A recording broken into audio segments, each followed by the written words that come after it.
Hi friend, welcome to the company law update. Today we are discussing new physical verification rules for the company register office. दोस्तों, हाल last 1 year से आप देख रहे होंगे कि registrar of company ने बहुत से एजुकेशन ऑर्डर पास किए जिसमें उन्होंने कंपनीज पे, डायरेक्टर पे, ऑफिसर इन डिफॉल्ट पे पेनल्टी इंपोज किए for the non maintaining of the register office. अब इसको देखते हुए एक नया रूल कंपनी इनकॉर्पोरेशन रूल्स में इंसर्ट किया गया है। फिजिकल वेरिफिकेशन रूल्स आप कह सकते हैं उसको, physical verification rule for the company register office. तो आज हम लोग इसके बारे में चर्चा करेंगे। तो ये सारे कंपनियों के लिए एक अलर्ट है। ये इसके लिए अब बहुत से कंपनी आप देख रहे होंगे जिसमें जो अपने रजिस्टर ऑफिस प्रॉपर मेंटेन नहीं करते, वहां पर अपना बोर्ड भी नहीं लगाते, अपना जो प्रिस्क्राइब पार्टिकुलर्स है उसको मेंशन नहीं करते। तो इस तरह की चीजों को देखते हुए और बहुत से कंपनी जो है जो ये सेल कंपनी बने हुई है और बिजनेस कैरी ऑन नहीं कर रही, एक्चुअल बिजनेस नहीं कैरी ऑन कर रही है, तो उनको देखते हुए ये नया रूल लाया गया है जिसमें फिजिकल वेरिफिकेशन का पावर रजिस्ट्रार ऑफ कंपनी के पास जो पहले से था उसको फंक्शनल किया गया है। आइए देखते हैं कि सेक्शन कंपनी लॉ के जो प्रोविजन थे उसमें सब सेक्शन 9 ऑफ सेक्शन 12 के अंदर रजिस्ट्रार ऑफ कंपनी के पास पावर दिया गया था। ये कंपनीज अमेंडमेंट एक्ट 2019 के द्वारा फिजिकल वेरिफिकेशन का। और अब जो नया रूल 18 अगस्त 2022 को लाया गया है, इसमें न्यू रूल 25 भी इंसर्ट किया गया है। इसमें रजिस्ट्रार ऑफ कंपनी को फिजिकली वेरीफाई करने का पावर दिया गया है और proceeding initiate suo motu proceeding initiate करेंगे जिसमें striking off the name of the company के लिए सुओ मोटो प्रोसीडिंग इनिशिएट करने का पावर है। अगर वो कंपनी सेक्शन 12 सबसेक्शन 9 के प्रोविजन को का डिफॉल्ट करता है। तो यहां पर ध्यान देना है कि अगर इवन आपकी कंपनी कोई बिजनेस या कॉमर्शियल एक्टिविटी नहीं कर रही है तो भी उसको रजिस्टर ऑफिस मेंटेन करना होगा। और अगर वो नहीं मेंटेन करती, रजिस्टर ऑफिस क्यों होता है? जिससे कोई भी कम्युनिकेशन या नोटिस जो है वहां पर ले सके, capable of the receiving and acknowledging all the communication and notices जो मिनिस्ट्री से आती है, रजिस्ट्रार ऑफ द कंपनी से आती है, तो उसको ले सके, रिसीव कर सके, कम्युनिकेशन कर सके सारे कंपनी के बिहाफ में। तो इसके लिए रजिस्टर ऑफिस होती है। तो इवन अभी कमर्शियल एक्टिविटी या बिजनेस नहीं कर रहे हैं तो भी आपको रजिस्टर ऑफिस मेंटेन करना होता है। तो आइए देखते हैं न्यू रूल जो है 25 भी वो क्या करता है। तो एमसीए ने 18 अगस्त 2022 को कंपनीज इनकॉर्पोरेशन रूल्स 2014 को अमेंड करते हुए company incorporation third amendment rule 2022 insert किया, जिसमें न्यू रूल 25 भी लाया जो है physical verification of the register office of the company, जो रजिस्टर ऑफिस के फिजिकल वेरिफिकेशन को फैसिलिटेट करता है by the registrar of the company. तो ये नया रूल लाया गया है 25 बी। आइए देखते हैं रूल 25 बी के प्रोविजन क्या कहते हैं।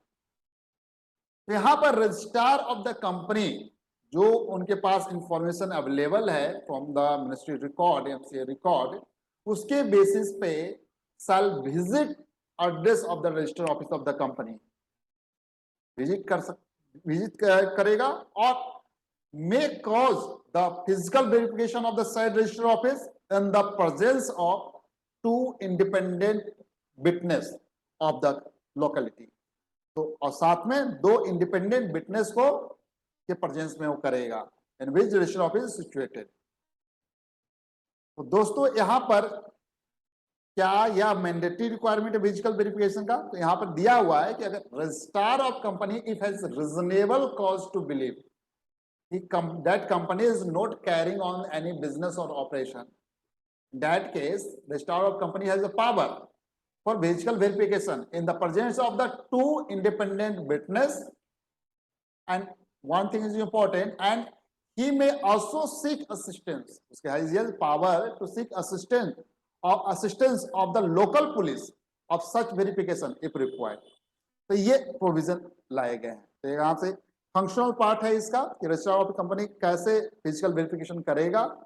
तो साथ में दो इंडिपेंडेंट विटनेस को रखेगा, अगर जरूरत पड़े तो लोकल पुलिस की असिस्टेंस भी ले सकता है। दूसरी बात, जब फिजिकल वेरिफिकेशन करेगा तो उसके बाद registrar of company will take the following steps. क्या क्या स्टेप्स लेगा? पहला स्टेप ये कि he shall carry the document in support of the address of the register office of the company for the purpose of the physical verification. क्या करेगा वो? जो सपोर्टिंग डॉक्यूमेंट है उसको अपने साथ कैरी ऑन करेगा। उसके से क्या करेगा? क्रॉस चेक करेगा। They check the same from the document collected at the time of the physical verification. तो जब आप इनकॉर्पोरेशन कराते हैं तो रजिस्टर ऑफिस का प्रूफ देते हैं या फिर चेंज करते हैं तो रजिस्टर ऑफिस का प्रूफ देते हैं, तो वो डॉक्यूमेंट वो कैरी ऑन करेगा और उससे चेक करेगा, क्रॉस वेरिफिकेशन करेगा कि आप रजिस्टर ऑफिस वहां पर मेंटेन कर रहे हैं कि नहीं कर रहे हैं। दूसरा, he shall take the photograph of the register office of the company at the time of the physical verification. Physical verification के समय वो रजिस्टर ऑफिस का फोटोग्राफ लेगा और उसको मेंटेन करेगा। And third, he shall prepare the report of the physical verification in prescribed format. यहाँ पर हम बात करेंगे कि रूल्स के अंदर प्रिस्क्राइब फॉर्मेट दिया है, तो उस प्रिस्क्राइब फॉर्मेट में वो फिजिकल वेरिफिकेशन का रिपोर्ट बनाएगा। और इस फिजिकल वेरिफिकेशन रिपोर्ट के अंदर क्या क्या कंटेंट होंगे उसकी हम लोग चर्चा थोड़ा करते हैं कि वहां उसमें फिजिकल वेरिफिकेशन में name and CIN number of the company होगा, latest address of the register of the company as per the MCA record, date of the authorisation letter issued by the ROC, name of the ROC, date and time of the visit for the physical verification of the register office, location details along with the landmark and details of the person available if any at the time of the visit, उनके नाम, father name, residential address, relationship with the company if applicable and remarks अगर कोई है तो वो। इसके बाद attach document जो है किसके साथ होंगे? Copy of the agreement, ownership, rent agreement, no objection certificate of the register office of the company from owner tenant lessor. जब आप रजिस्टर ऑफिस कंपनी इनकॉर्पोरेशन करते हैं, करवाते हैं या फिर रजिस्टर ऑफिस चेंज करते हैं तो ये प्रूफ देना पड़ते हैं, तो ये डॉक्यूमेंट साथ में अटैच करेंगे। इसके बाद जो यहाँ पे फोटोग्राफ लेंगे वहां से photograph of the register office and self attested ID card of the person available और एनी अदर डॉक्यूमेंट। इसके बाद date, place, signature, name and designation of official and official address. इस प्रिस्क्राइब फॉर्मेट में वो report तैयार करते हैं, करेंगे मतलब।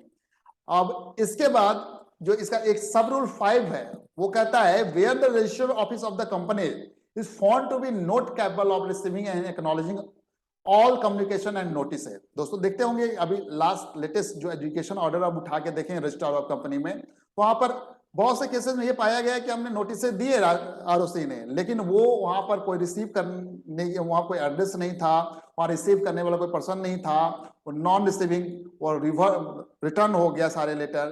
तो यहाँ पर अगर वहां पर where the register office of the company is found to be not capable of receiving and acknowledging all the communication and notices, registrar shall send a notice to the company and all the director of the company of his intention. What is intention? Intention to remove the name of the company from the register of company and requesting them to send their representation along with the copies of the relevant document, if any, within a period of the 30 days from the date of the notice before taking further action in accordance with the provision of section 248 of the Companies Act. तो ये provision यहाँ पर लाया गया है। तो यहाँ पर ये अब कंपनी को थोड़ा अलर्ट होने की जरूरत है कि अब प्रॉपर जो प्रोविजन है कंपनी लॉ के रजिस्टर ऑफिस मेंटेनेंस का उसको आपको फॉलो करना है, यहाँ पे उस रेगुलेशन को कंप्लाई करना है। तो ध्यान दीजिएगा इसको। इस वीडियो के रिगार्डिंग अगर आपको किसी तरह का कोई कमेंट्स हैं तो आप इसके कमेंट्स बॉक्स डिस्क्रिप्शन के नीचे जो कमेंट्स बॉक्स है उसके में आप इसको दे सकते हैं। आप लोग ट्राई करेंगे उसके रिप्लाई करने का। Thank you so much watching this video.